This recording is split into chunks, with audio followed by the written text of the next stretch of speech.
ఏమండి సుగంధ తైలం కంటే మంచి పేరు గొప్పది, ఒకటి జన్మదినం కంటే మరణదినము మేలు. దేవునికి స్తోత్రం. అసలు ఈ మరణం అనేది బాధకరమైందా కాదా భూమి మీద చెప్పండి ఎవరికైనా సరే? మాట్లాడేది మీరు బాధకరమైందా కాదా? కుటుంబీకులు మరీ బాధ, రక్త సంబంధులు మరీ బాధ, మనలాంటి ఆత్మ సంబంధులు కూడా బాధే. అయ్యో మన మధ్య నుంచి ఒక మనిషి మంచి విశ్వాసాలు వెళ్ళిపోయిందని. స్నేహితులకు బాధ, ఈ గ్రామస్తులకు బాధ. అయ్యో మన ఊర్లో ఒక మనిషిని కోల్పోయాం, ఒక మంచి మనిషిని కోల్పోయి బాధ ఉండదా? బాధ ఉండదా?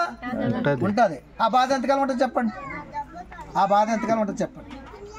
సురేష్ కొట్టి వెళ్ళిపోయి అనుకోండి, ఆ బాధ మర్చిపోయి పనిలో పడిపోతాడు. రెండో కుర్రాడు పనిలోకి వెళ్ళిపోయాడు అనుకోండి, ఆ బాధ మర్చిపోతాడు. ఎలా మర్చిపోతాడు? ఆ బాధతో పాటు ఎవరికైనా పోల్చిన రావడం, లేకపోతే ఏదో సమస్య రావడం, ఆ సమస్యలో మర్చిపోతాం. మనం ఎప్పుడు మర్చిపోతాం?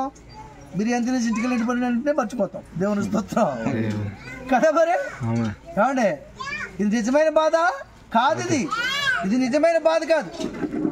నాకు యోసేపు గారు పెద్ద కోళ్ళు అంటే చాలా ఇష్టం అండి. ఎందుకు చెప్పంటారా? ఆవిడ విశ్వాసం కాకపోయినా కానీ పాటలు పాడుతుంది, చక్కగా వాక్యం వింటుంది. ఇవాళ మరి మన కరుణమ్మ గారు ఆవిడింటి దగ్గరే ఉన్నది ఎక్కువ కాలం, అవునా కదా? ఆవిడతో ఉంది. ఆవిడ ఎప్పుడు కూడా నా పెద్ద కోళ్ళు మంచిది, నా చెడ్డ కోళ్ళు, నా చిన్న కోళ్ళు మంచిది కాదని ఎప్పుడు చెప్పలేదండి. దేవుడి సందరూ చెప్తున్నాను. ఎప్పుడు కూడా నా కొడుకు ఇలా చేశాడు, నాకు భర్త ఇలా చేశాడు, వీళ్ళలో కూడా లోపాలు ఉన్నాయి. మనిషి నాకు లోపాలు ఉంటాయి, అర్థమవుతుందా? కానీ ఆ లోపాలు కూడా చెప్పలేదు. నాకు తెలుసు ఆ లోపాలు ఏంటో. మీకు అర్థమవుతుందండి? మనిషి నాకు లోపాలు ఉంటాయి కానీ ఎప్పుడు చెప్పలేదు ఆవిడ. కానీ నాకు బయట నుంచి ఆటోమేటిక్గా అలాగ ఏమవుతుంది? వాసన, పరిమళ వాసన నేను రాసుకున్నాను చింటూ, నా దగ్గర ఉంటుంది ఏంటండి, మీకు కూడా వస్తుంది. దేవుని స్తోత్రం. తప్పుగా అనుకోవద్దు మీరు వరకు.